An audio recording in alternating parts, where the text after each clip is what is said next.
3. Faça as perguntas certas. Quando há uma tarefa complicada no trabalho que parece impossível de resolver ou um projeto do tipo faça você mesmo que se mostra mais difícil do que o esperado, existem várias maneiras de acabar com o impasse. Podemos pesquisar na internet, fazer um brainstorming de abordagens alternativas ou usar o método de tentativa e erro, na esperança de chegar à resposta certa. No entanto, existe uma solução específica que muitas vezes tentamos evitar: pedir conselhos. Poderíamos perguntar a um colega de trabalho ou ligar para um amigo em busca de ajuda, mas não costumamos fazê-lo. Não queremos incomodar e, de qualquer jeito, nem sabemos se eles vão poder ajudar. E, mesmo que possam, temos medo de sermos mal vistos. Achamos que pedir conselhos nos fará parecer incompetentes, então descartamos essa hipótese. Será que essa ideia está equivocada? Em 2015, alguns de meus colegas da Wharton School e um cientista comportamental de Harvard pediram às pessoas que respondessem a uma série de perguntas. Havia algumas fáceis, como quem foi o primeiro presidente dos Estados Unidos? R. e George Washington, e outras extremamente difíceis, como o que significa sesquipedal? R. que usa palavras muito compridas. Os participantes foram informados de que os cientistas estavam interessados em como a comunicação molda a resolução de problemas, e, portanto, a cada um seria atribuído um parceiro anônimo, com quem devia se comunicar durante o estudo. Eles foram avisados de que primeiro responderiam a algumas perguntas e de que seu parceiro as responderia na sequência. Depois de responder ao primeiro conjunto de perguntas, os participantes foram informados de que haviam se saído bem, acertado 7 em 10, mas que seu parceiro não havia se saído tão bem, apenas 6 acertos em 10. A seguir, eles receberam uma mensagem do parceiro. Para alguns, a nota era apenas uma simples saudação, toi, ou algumas palavras de solidariedade, toi. Estamos juntos nessa, mas, para outros, havia uma pergunta ao final, oi. Você tem algum conselho? Na verdade, não havia parceiro algum. Os cientistas estavam interessados em como as pessoas são vistas quando pedem conselhos.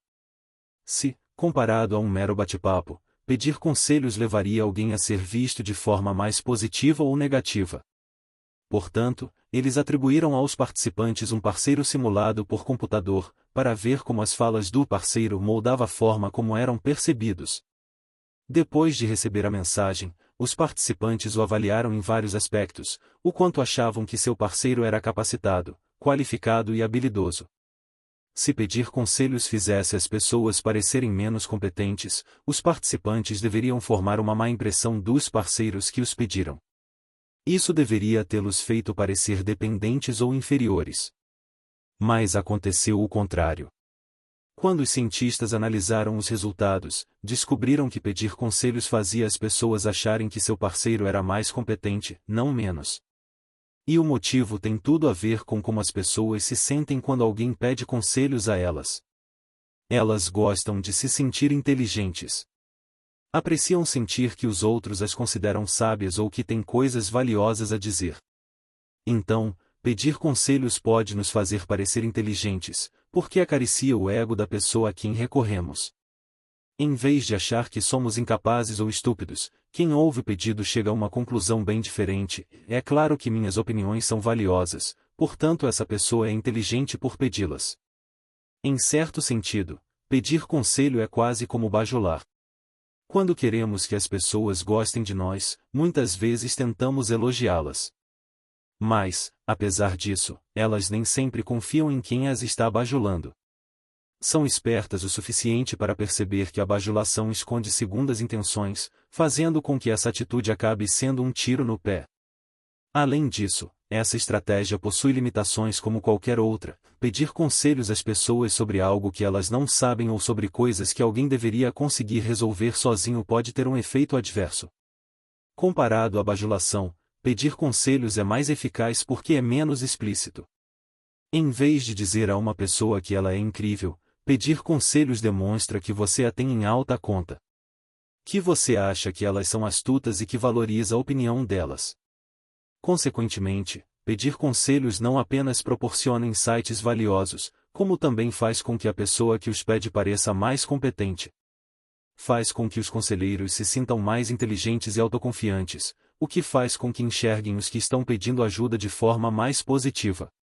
As vantagens de perguntar. Pedir conselho é apenas um exemplo de uma categoria linguística muito mais ampla. Perguntar. Seja no trabalho ou em casa, estamos constantemente fazendo e respondendo a perguntas. De qual solução você mais gosta? Quanto vai custar? Você pode buscar as crianças depois do treino? De acordo com algumas estimativas, as pessoas fazem e respondem centenas de questões por dia. As perguntas servem a uma miríade de funções. Claro, elas são utilizadas para obtermos informações ou satisfazer a curiosidade, mas também afetam a forma como o autor da pergunta é visto, o rumo da conversa e a conexão social entre os interlocutores.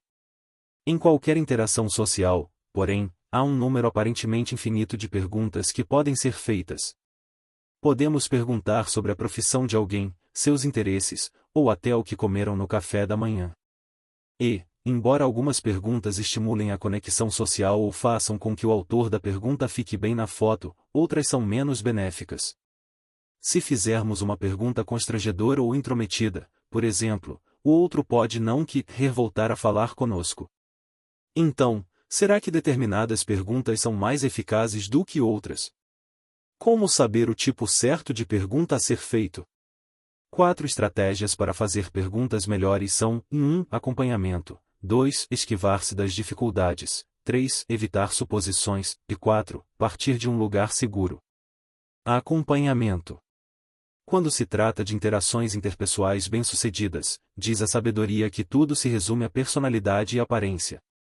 Algumas pessoas são mais engraçadas, mais carismáticas ou mais atraentes que outras, e essas qualidades as tornam naturalmente mais afáveis. Outra explicação comum é que a semelhança interpessoal é fundamental. Já dizia a Bíblia: diga-me com quem andas e te direi quem és, e pessoas com interesses em comum podem ter mais sobre o que falar ou coisas melhores a dizer. Mas, embora esses fatores sem dúvida desempenhem um papel, são também um tanto desalentadores. Porque não há muito que possamos fazer para mudá-los.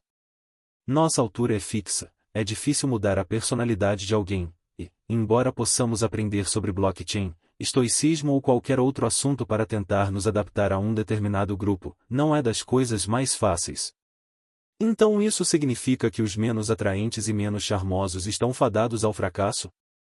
Ou será que existe uma alternativa? Para descobrir o que molda a primeira impressão, pesquisadores de Stanford e da Universidade da Califórnia em Santa Bárbara analisaram milhares de primeiros encontros. Eles coletaram dados demográficos como idade, altura e peso e outras características como hobbies e interesses. Além disso, registraram a própria interação. Usando microfones, gravaram o que ambas as pessoas falaram durante o encontro.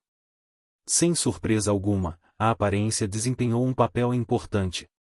As mulheres, por exemplo, se sentiam particularmente atraídas por homens mais altos que a média. A semelhança também importava. As pessoas ficaram mais interessadas em ter um segundo encontro com uma pessoa que tivesse interesses e hobbies semelhantes. Para além desses aspectos mais fixos, porém, as palavras usadas tiveram um impacto significativo. Fazer perguntas proporcionou uma primeira impressão melhor. Isso as fez sentirem que havia uma conexão e as deixou mais interessadas em marcar um segundo encontro. Constatações semelhantes foram feitas em uma série de domínios. Em conversas preliminares entre desconhecidos, por exemplo, as pessoas que faziam mais perguntas eram vistas como mais simpáticas e divertidas para passar o tempo. E, nas interações médicas, os pacientes ficavam mais satisfeitos quando os médicos faziam mais perguntas sobre suas vidas e experiências. Mas, quando os pesquisadores olharam mais a fundo, descobriram que certos tipos de pergunta traziam mais benefícios. Como sugere o estudo sobre os conselhos, fazer perguntas pode sinalizar que estamos interessados nos pontos de vista de alguém. Que nos importamos com eles e suas perspectivas a ponto de querermos saber mais. Da mesma forma, ao sair para um encontro ou ter uma conversa normal do dia a dia, fazer perguntas sugere que, em vez de apenas falar sobre nós mesmos, estamos interessados em nosso interlocutor e no que ele tem a dizer. Logo, O grau de benefício de diferentes questões depende, em parte, do quanto elas sinalizam cuidado e interesse. Perguntas introdutórias, como você está, são parte automática do diálogo cotidiano. Por conseguinte, é difícil saber se alguém está mesmo interessado ou apenas sendo educado. As chamadas perguntas espelho, aquelas que repetem o que foi perguntado, têm efeito parecido. Quando alguém pergunta o que você comeu no almoço, muitas vezes respondemos com algo como um sanduíche, e você? Comparado a apenas responder à pergunta, um sanduíche, retornar a pergunta denota algum interesse. Indica que, em vez de estarmos totalmente focados em nós mesmos, estamos interessados ou atentos o suficiente para retribuir a gentileza. Mas, como responder à mesma indagação exige pouco esforço, é menos provável que traga benefícios interpessoais. A exemplo da questão introdutória, não fica claro se estamos realmente interessados ou apenas sendo educados. Outros tipos de pergunta podem até ser prejudiciais. Se alguém diz, vou passar uma semana de férias na serra, uma pergunta como qual é o seu filme preferido, é um non sequitur. Não tem relação com o que a primeira pessoa disse e não dá seguimento ao que estava sendo falado. Em vez de indicar carinho e interesse, sugere justamente o oposto e a pessoa ou não estava ouvindo, ou estava tão entediada ou desinteressada que mudou de assunto. Não surpreende que isso não leve o autor a ser visto de forma positiva, e pode até ser pior do que não fazer pergunta alguma. Em vez disso, um tipo melhor de pergunta a ser feito é aquele que dá continuidade ao que acabou de ser dito. Se uma pessoa diz que é gourmand, por exemplo, pergunte o tipo de comida de que ela gosta. Se diz que está preocupada com o fato de um novo projeto não estar dando certo, pergunte por que ela acha isso. E se alguém diz que mal pode esperar pelo fim de semana, pergunte quais são os planos. As questões de acompanhamento incentivam os parceiros de conversa a se aprofundarem, a falar mais, dar mais detalhes ou acrescentar mais texturas. E seja conversando com amigos ou desconhecidos, clientes ou colegas, as pessoas que fazem perguntas de acompanhamento são vistas de modo mais positivo. Quando os pesquisadores analisaram as conversas dos encontros, descobriram que as perguntas de acompanhamento haviam sido profícuas em gerar uma impressão positiva. As pessoas que fizeram mais delas eram mais propensas a serem chamadas para um segundo encontro. O acompanhamento funciona porque indica capacidade de resposta. Em vez de apenas ser educado ou fazer questionamentos para mudar de assunto, as perguntas de acompanhamento demonstram que alguém ouviu, entendeu e quer saber mais. Quer que alguém goste de você? Quer demonstrar que ouviu e se importa? Não basta fazer perguntas, é preciso fazer as perguntas certas. Perguntas de acompanhamento mostram que estamos conectados. Que estamos interessados na conversa, acompanhando o que o outro disse, e temos vontade de saber mais. Que damos valor o suficiente ao outro para ouvir o que ele estava dizendo e pedir mais. E esquive-se das dificuldades. Perguntas de acompanhamento são úteis, mas, dependendo da situação, outros tipos de pergunta também podem ser. Imagine uma entrevista de emprego para a qual está animado. Você está em busca de um novo desafio, e essa parece ser a oportunidade perfeita. Empresa forte, ótimo cargo e oportunidades claras de crescimento. A entrevista começa bem, e o entrevistador parece gostar muito de você, até que surge o primeiro obstáculo. Depois de perguntar sobre suas experiências e as habilidades que você traria, o entrevistador pergunta quanto você ganhava no emprego anterior. Perguntas difíceis como essa aparecem o tempo todo. Ao negociar, os compradores em potencial ouvem perguntas sobre o quanto estão dispostos a gastar. Na venda de um carro, os vendedores são frequentemente questionados sobre o histórico de reparos do veículo. E, em entrevistas de emprego, os candidatos costumam ouvir perguntas sobre por que deixaram o último emprego, se têm outras ofertas ou até quando planejam ter filhos. São situações terríveis. Não apenas desconfortáveis como, em alguns casos, ilegais, mas muitas vezes parece que não há saída. Nosso primeiro instinto é responder honestamente. Dizer a verdade, de forma direta e sem reservas. Fazer isso, no entanto, muitas vezes, cobra um preço. No caso das negociações, quem divulga informações privadas pode ser explorado por sua contraparte. Da mesma forma, em entrevistas de emprego, alguém que conta a verdade sobre a remuneração anterior, o motivo da saída ou a intenção de ter filhos pode receber uma oferta mais baixa ou ser preterido para o cargo. E, embora responder honestamente muitas vezes nos coloque em desvantagem, as alternativas não são muito melhores. Recusar-se a responder também é problemático. Não surpreende que ninguém goste de pessoas que se negam a isso. Ainda que possamos nos recusar a responder na tentativa de manter em sigilo informações confidenciais, a ausência de resposta geralmente revela mais do que gostaríamos. Se alguém nos pergunta por que deixamos nosso último emprego, dizer que preferimos não responder sugere que há informações negativas que estamos tentando encobrir. Mentir também está longe do ideal. Podemos tentar omitir informações relevantes ou contar uma mentira deslavada, mas isso não só é desonesto, como também tem consequências negativas se for descoberto. Em suma, na hora de responder a perguntas diretas e difíceis, muitas vezes parece que não há uma boa opção. Alguns dos meus colegas na Wharton School se perguntaram se não haveria uma forma melhor de dar uma resposta. 5 Assim, em 2019, eles recrutaram centenas de adultos e os convidaram a participar de um experimento sobre negociação. Um grupo de participantes foi convidado a imaginar que era dono de uma galeria de arte que estava tentando vender uma pintura chamada Corações na Primavera. Eles foram informados de que haviam comprado a pintura por $7.000 e de que ela fazia parte de uma série de 4 pinturas chamada Corações, feitas pelo mesmo artista. Eles também foram informados de que o valor que os potenciais compradores estariam dispostos a pagar pela obra dependeria do fato de terem ou não outras pinturas da série.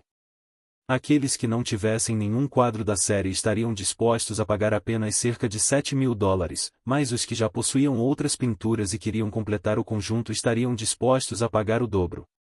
Formaram-se, então, duplas entre os participantes nos papéis de comprador e vendedor, para que a venda fosse negociada. Cada conversa evoluiu de uma forma, mas, dada a relevância para a negociação, os participantes inevitavelmente perguntavam aos potenciais compradores se eles tinham outras pinturas da série. E era aí que começava a parte principal do experimento. Para examinar o impacto de diferentes respostas a perguntas difíceis, os pesquisadores manipularam a forma como os compradores, que eram, na verdade, assistentes de pesquisa, responderam a essa pergunta direta. Com alguns participantes, o comprador foi honesto. Eles disseram que possuíam outras pinturas da série Corações, o que sugeria que estariam dispostos a pagar mais pela obra. A outros, no entanto, o comprador se recusou a responder. Em vez disso, eles disseram que não estavam dispostos a falar sobre a coleção deles naquele momento. Não é surpresa que, apesar de a honestidade ter funcionado bem nas relações interpessoais, tenha sido terrível do ponto de vista econômico. As pessoas gostaram muito dos que responderam honestamente e disseram que confiavam neles, mas também arrancaram todo o dinheiro deles, cobrando o preço mais alto possível pela pintura. Por outro lado, recusar-se a responder funcionou bem economicamente, mas foi prejudicial em termos interpessoais. Enquanto os que não responderam conseguiram obter a pintura por um preço mais baixo, seus interlocutores não confiaram neles, e acharam que era 2 vezes mais provável que estivessem escondendo alguma coisa. No entanto, os pesquisadores também testaram uma terceira estratégia, muito mais eficaz. Em vez de dar as informações ou se recusar a responder, um dos grupos fez algo diferente e eles se esquivaram. Em vez de revelar que possuíam outra pintura da série ou dizer que não queriam responder, eles responderam perguntando coisas como quando essas outras pinturas foram feitas, ou elas também estão à venda. Eles responderam a uma pergunta difícil com outra igualmente relevante. É difícil confiar em pessoas que parecem estar escondendo algo. Em consequência, recusar-se explicitamente a dar uma resposta, mesmo que indevida, pode ter consequências negativas. Mas, embora ocultar informações seja visto com reprovação, buscar informações não é. Na verdade, é o oposto.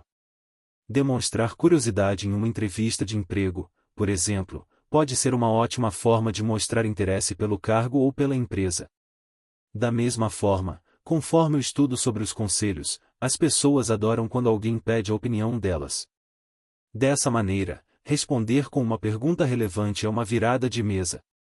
Em vez de parecermos evasivos, soamos interessados e envolvidos. Em vez de soarmos desagradáveis e indignos de confiança, faz parecer que nos importamos e queremos saber mais. E essas perguntas fazem tudo isso ao mesmo tempo que desviam a atenção. Porque, além de parecer evasivo, o maior problema em se recusar a responder é que não muda o foco da conversa. O autor da pergunta ainda está à espera de uma resposta, e, em última instância, a recusa faz com que ela pareça ainda mais importante. Quando um réu evoca o seu direito de permanecer calado, isso só faz com que ele pareça ainda mais culpado. Perguntas, porém, são como holofotes, elas chamam a atenção para um determinado assunto ou informação. Assim, ao responder a uma pergunta difícil com outra igualmente relevante, tiramos o holofote de cima de nós e o apontamos para outra coisa. Se um entrevistador pergunta a uma candidata a emprego quando ela planeja ter filhos, responder com "você tem filhos" muda o rumo da conversa. Transfere o foco dela para a vida pessoal do entrevistador. Se o entrevistador tiver filhos, a conversa pode passar a falar sobre eles, o que provavelmente fará com que o entrevistador sinta ternura e, se não tiver, ambos podem se lamentar sobre o quanto filhos dão trabalho. Durante todo esse tempo, o entrevistado pode se abster de responder à primeira pergunta, indevidamente intrometida. Os pesquisadores de fato concluíram que a esquiva é a melhor forma de reagir a perguntas diretas difíceis. Ela permitiu que os participantes conseguissem um acordo melhor na negociação, comprando a pintura a um preço mais baixo em comparação à resposta honesta, ao mesmo tempo que foram vistos como mais confiáveis e agradáveis do que os que se recusaram a responder. Esquivar-se funciona em uma série de situações difíceis. Nas negociações, por exemplo, quando questionados sobre qual o valor mais alto que estamos dispostos a pagar, podemos responder perguntando "você tem algum valor em mente?" ou, quando nos perguntam em uma entrevista qual era o salário em nosso emprego anterior, podemos responder perguntando "você pode dar mais detalhes sobre a faixa salarial desse cargo?"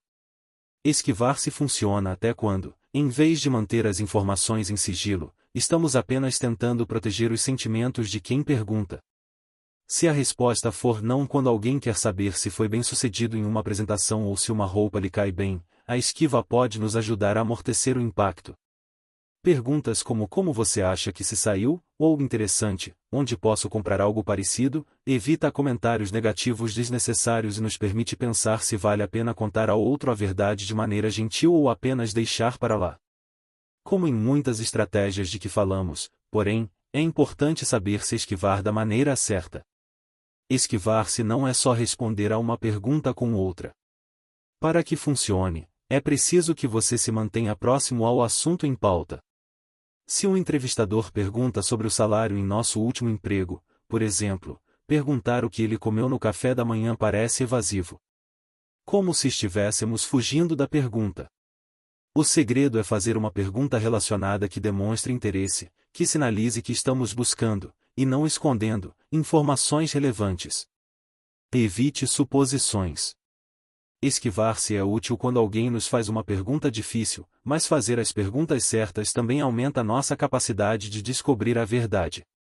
Muitas vezes estamos tentando obter informações de outras pessoas. Queremos saber os pontos positivos e negativos de um bairro, as boas e más notícias sobre um carro usado, ou quais podem ser os pontos fortes e fracos de um candidato a emprego. Infelizmente, as motivações dos outros nem sempre são iguais às nossas. Corretores de imóveis, por exemplo, têm motivos para falar sobre ótimas escolas e ruas bem cuidadas, mas omitem os pesados impostos e as restritivas leis de zoneamento. Os vendedores de carros usados têm motivos para destacar itens que foram consertados recentemente e omitir os que não foram.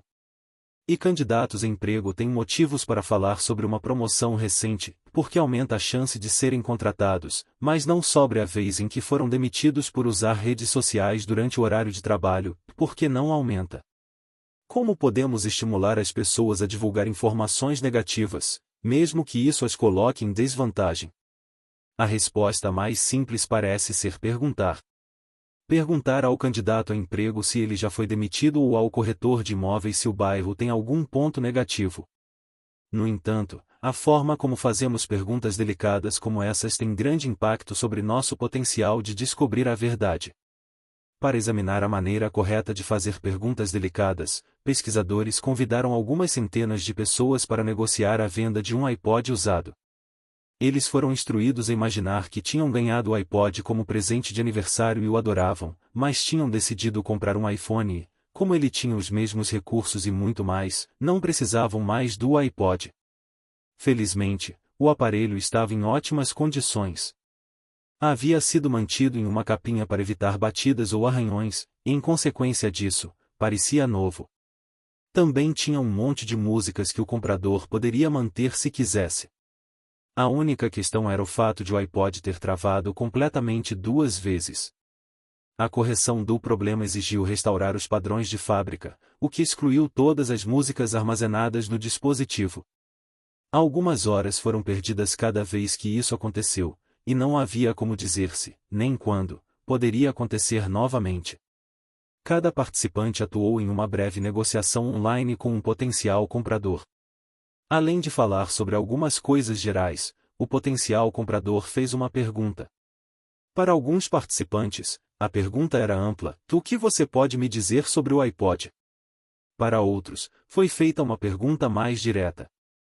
Especificamente, se tinha apresentado algum problema no passado, o iPod não tem nenhum problema, tem? De maneira previsível, os vendedores tendiam a se concentrar nos aspectos positivos. Eles falaram sobre o quanto o iPod tinha de armazenamento, como estava em ótimo estado e a capinha protetora que o acompanhava. Como na maioria das trocas de informações estratégicas, eles enfatizaram os aspectos que os beneficiavam. Inclusive, diante da pergunta geral "o que você pode me dizer sobre ele?", apenas 8% dos vendedores disseram ter havido um problema, com o iPod tendo travado no passado.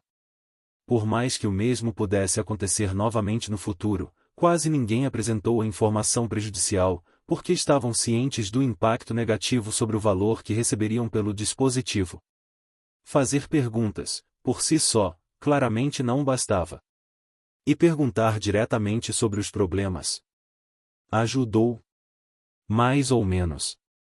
Se os compradores perguntassem diretamente sobre possíveis problemas, o iPod não tem nenhum problema, tem, mas alguns vendedores eram relativamente transparentes. Cerca de 60% falaram a verdade e comentaram que o iPod tinha um histórico de instabilidades técnicas. Mas, embora perguntar diretamente estimulasse alguns vendedores a divulgar informações negativas, 4 em cada 10 ainda evitavam responder, de modo a criar uma impressão mais positiva, o que significa que os compradores acabaram pagando mais do que o devido pelo dispositivo em quase 40% das vezes. Isso é um pouco desconcertante. Afinal, mesmo quando confrontados com o que parecia ser a pergunta mais direta possível, os vendedores ainda assim não deram uma resposta direta. Talvez algumas pessoas simplesmente sejam desonestas. Qualquer que fosse a pergunta feita, elas encontrariam uma forma de evitar respondê-la. Mentirosos são mentirosos, e não há o que fazer. Mas, ainda que isso possa ser verdade, um outro problema era a linguagem. Porque, ao mesmo tempo que uma pergunta como "não tem nenhum problema", indaga sobre a existência de problemas, ela também faz uma suposição implícita: que não existem problemas. Como sugerem os estudos sobre encontros e sobre conselhos, as perguntas moldam a forma como somos vistos. Mas não apenas o quão inteligentes ou afáveis parecemos, como também as conclusões que os outros tiram sobre o nosso conhecimento e nossas intenções. Perguntar algo como "o que você pode me dizer sobre o iPod?" faz com que seja mais fácil para os entrevistados se concentrarem no positivo. Afinal, não era uma pergunta direta sobre problemas, então não há razão para trazê-los à tona. Mesmo uma pergunta mais direta, "não tem nenhum problema", sugere que o comprador não dispõe de informações concretas sobre possíveis problemas, nem razões para acreditar que possa haver algum. Portanto, para o vendedor, omiti-los ainda parece seguro. Claro, isso é desonesto, mas, quando há um incentivo para ser excessivamente positivo e poucas chances de ser pego, as desvantagens parecem pequenas. Então, estamos presos a ter pessoas mentindo para nós 40% das vezes? Não propriamente. Porque um terceiro tipo de pergunta aumentou muito a probabilidade de uma resposta mais elucidativa. Mesmo sem perceber, perguntas como "não tem nenhum problema", presumem que não há um. Ao mesmo tempo que indagam diretamente sobre problemas, comunicam a suposição do autor da pergunta de que eles não existem. Em comparação com uma pergunta geral, "o que você pode me dizer sobre isso?", essas perguntas sinalizam que o autor da pergunta está ciente de que pode haver problemas, mas também que não está muito interessado em se aprofundar neles. Ou por presumir que tais questões não existem, ou por ser avesso ao confronto e, portanto, pouco propenso a adotar uma postura assertiva de questionamento. Mas outra forma de perguntar sobre potenciais imperfeições é inverter a suposição. Presumir que existem, em vez de que não existem. Perguntas como "que problemas ele tem?" fazem justamente isso. Em vez de presumir implicitamente que eles não existem, elas supõem que existe algum e quer lidar com eles. Além disso, perguntas de suposição negativa sinalizam algo mais sobre o autor da pergunta. Em vez de não estar ciente dos problemas ou querer evitá-los, as perguntas de suposição negativa indicam que o autor sabe que pode haver imperfeições e é assertivo o suficiente para indagar sobre elas. O que torna muito mais difícil responder de forma evasiva.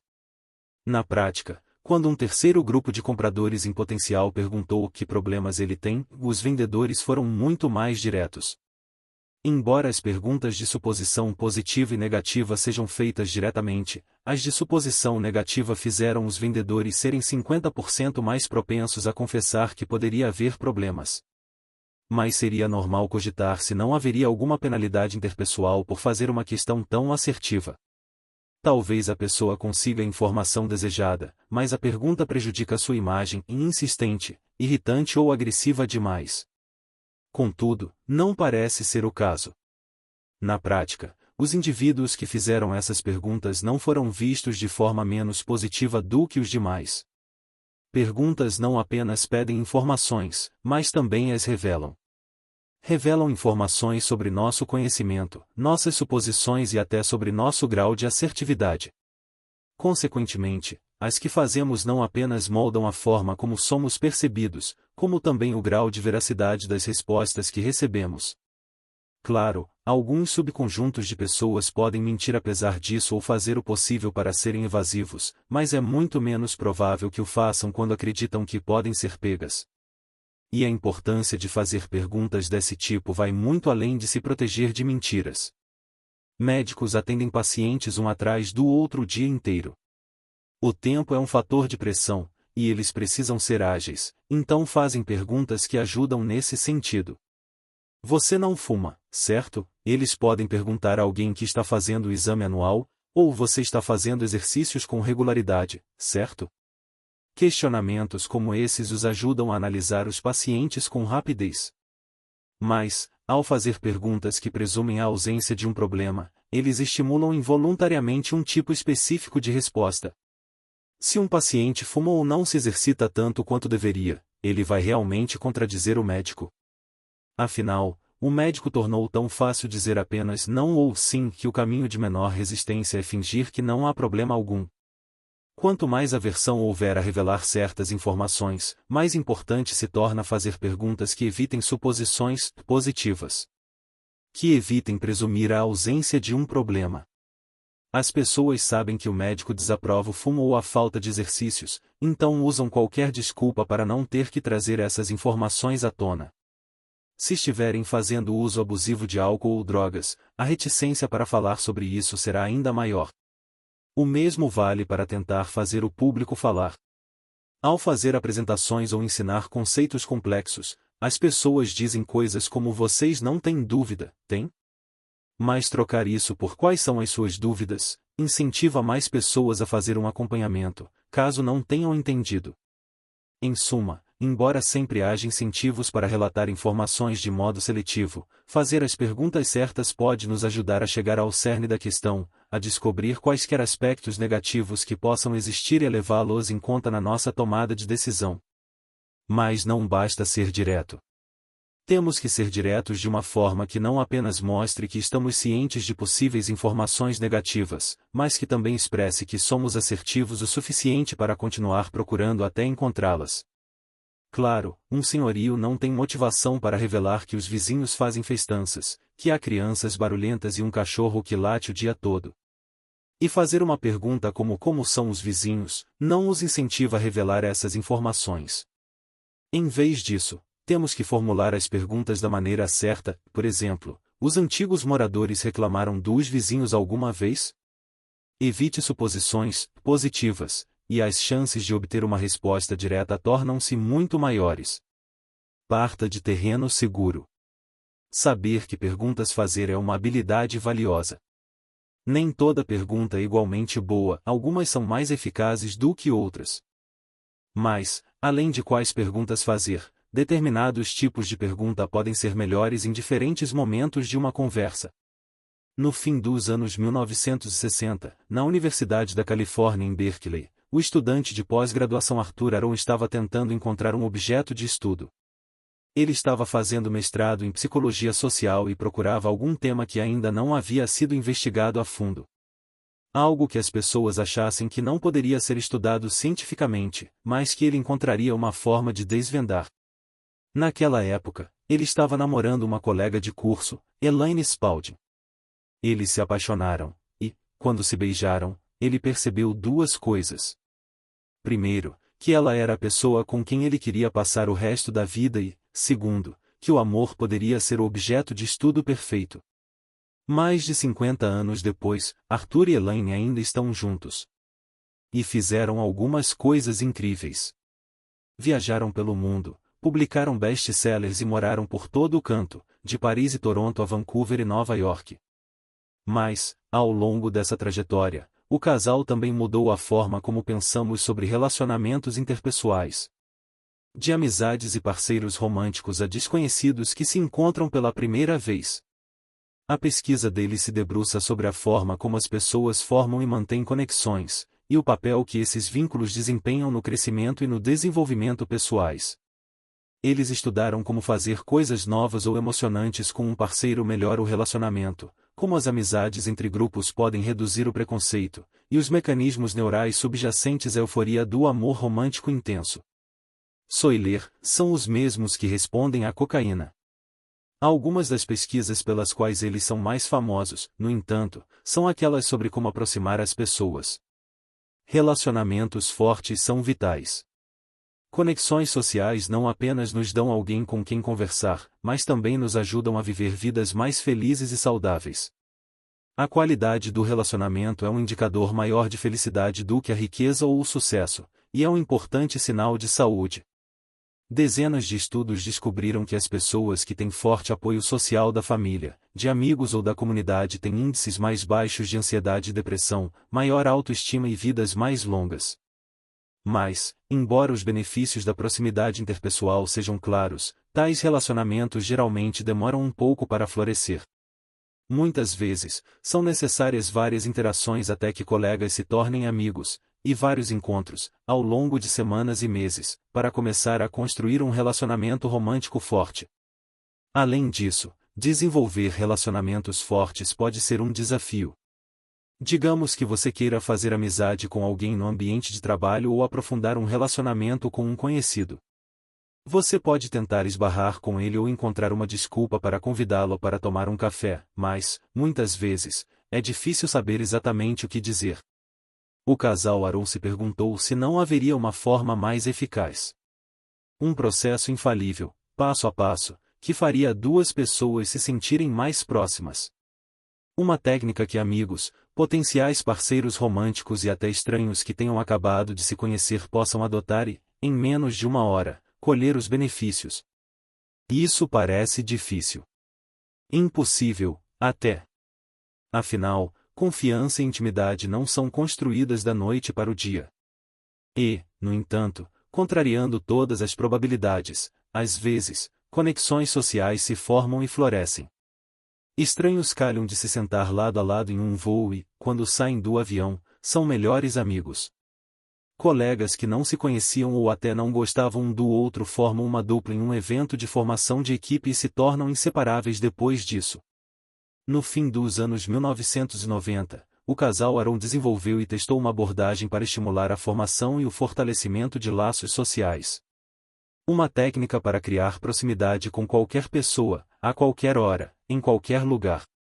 E essa abordagem, em sua essência, depende de fazer as perguntas certas. Duas pessoas são convidadas a ler e debater 3 conjuntos de questões. O primeiro começa de forma simples: dentre todas as pessoas do mundo, quem você gostaria de convidar para jantar?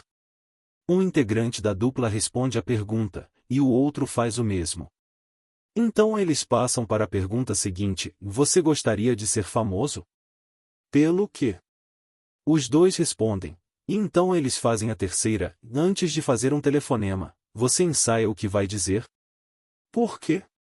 Os parceiros se revezam para ler as perguntas e respondê-las, e têm 15 minutos para responder ao máximo de perguntas possível. Primeiro conjunto de perguntas. 1. Dentre todas as pessoas do mundo, quem você gostaria de convidar para jantar? 2. Você gostaria de ser famoso?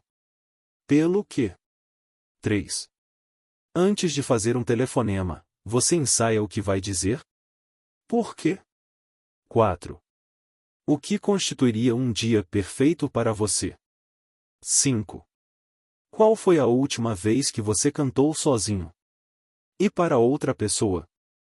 6. Se você pudesse viver até os 90 anos, e nos últimos 60 anos, precisasse escolher entre ter a mente ou o corpo de uma pessoa de 30, qual dos dois você escolheria? 7. Você tem um palpite secreto sobre como vai morrer? 8. Quais são as 3 coisas que você e seu parceiro parecem ter em comum? 9. Pelo que você se sente mais grato na vida? 10. Se você pudesse mudar alguma coisa na forma como foi criado, o que seria? 11. Qual é a sua história de vida? Tire 4 minutos para contá-la a seu parceiro com o máximo de detalhes possível. 12. Se você pudesse acordar amanhã tendo adquirido qualquer qualidade ou habilidade, qual seria? Passados 15 minutos, os parceiros passam para o segundo conjunto. Como antes, eles se revezam lendo-as e respondendo-as, completando o máximo que puderem ou quiserem em 15 minutos. Segundo conjunto de perguntas. 1. Se uma bola de cristal pudesse dizer a verdade sobre você, sua vida, o futuro ou qualquer outra coisa, o que você gostaria de saber? 2. Existe algo que você sonha em fazer há muito tempo? Por que ainda não o fez? 3. Qual é a maior realização de sua vida? 4. O que você mais valoriza em uma amizade? 5. Qual é sua memória mais preciosa? 6. Qual é sua memória mais terrível? 7. Se você soubesse que daqui a um ano morreria repentinamente, mudaria alguma coisa na maneira como está vivendo agora? Por quê? 8. O que significa amizade para você? 9. Que papéis o amor e o afeto desempenham em sua vida? 10. O que você considera uma característica positiva de seu parceiro? Cite um total de 5 itens. 11. O quão próxima e calorosa é sua família? Você acha que sua infância foi mais feliz do que a da maioria das pessoas? 12.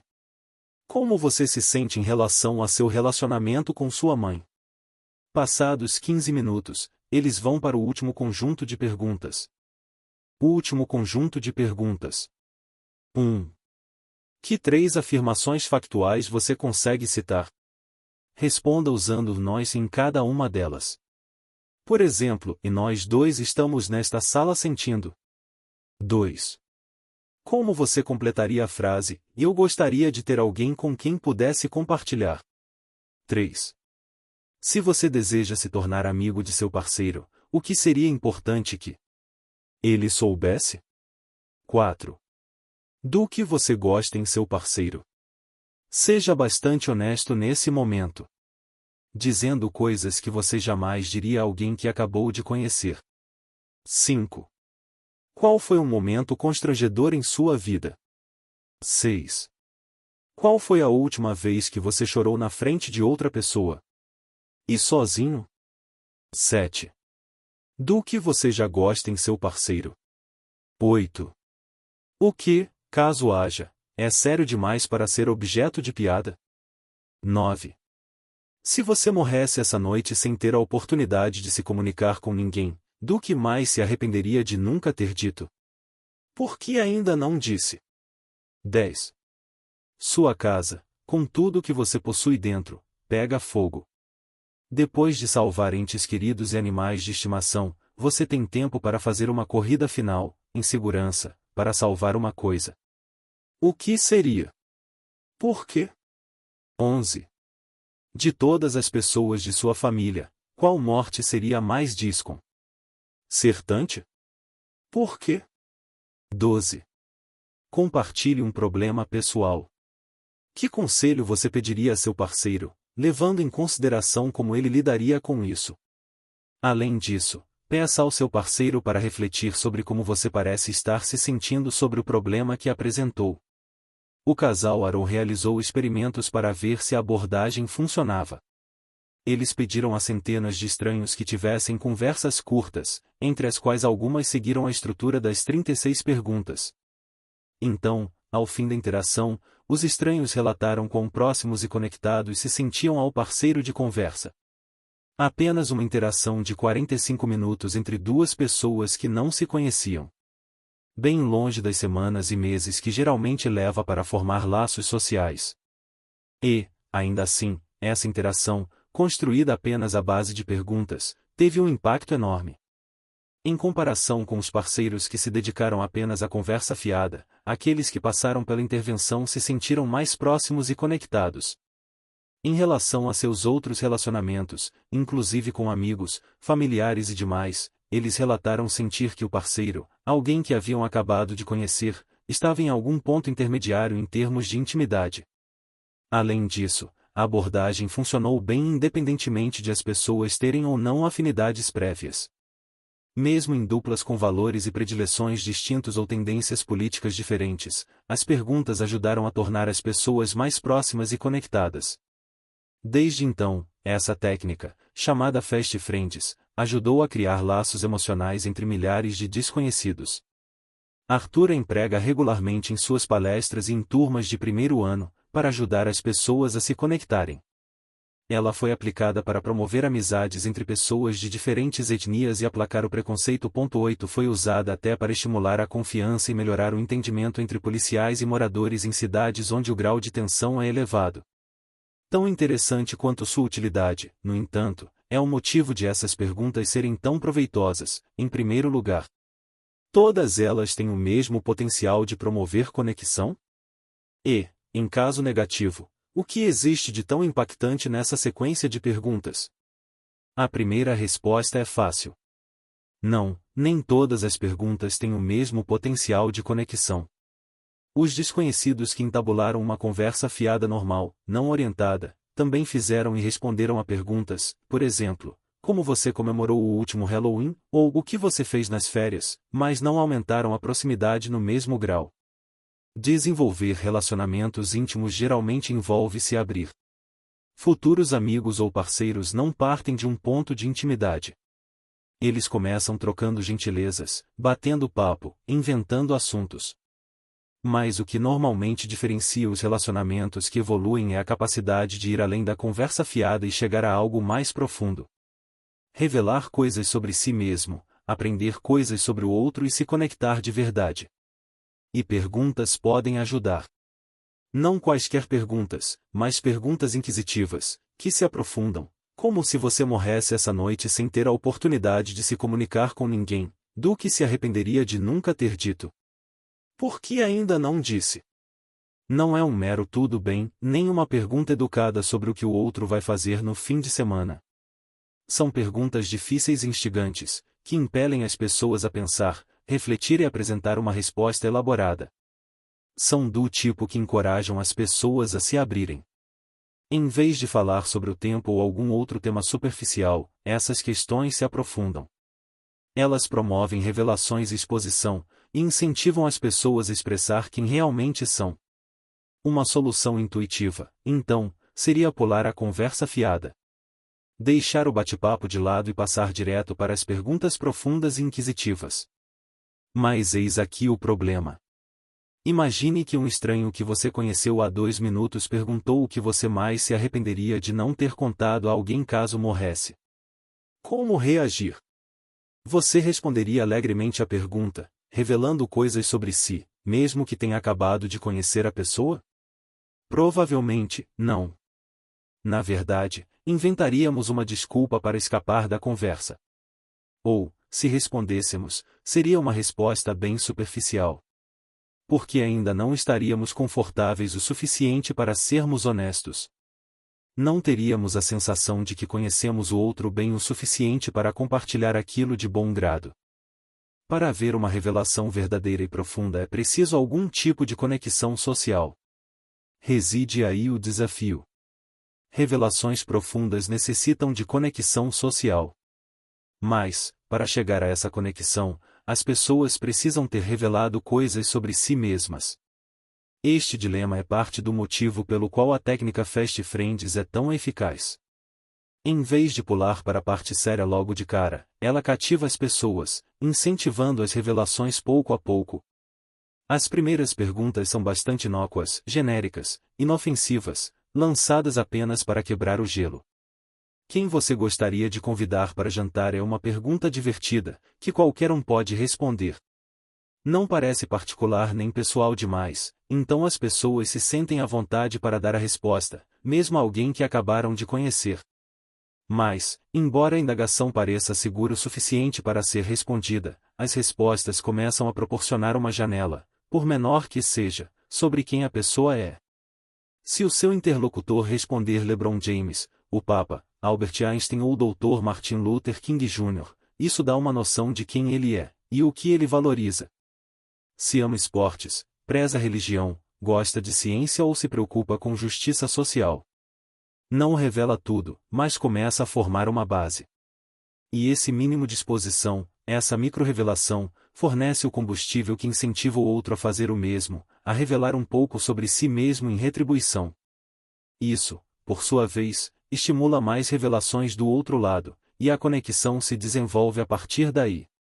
A vulnerabilidade mútua promove a intimidade, mas chegar ao ponto em que duas pessoas estão dispostas a ser vulneráveis é difícil.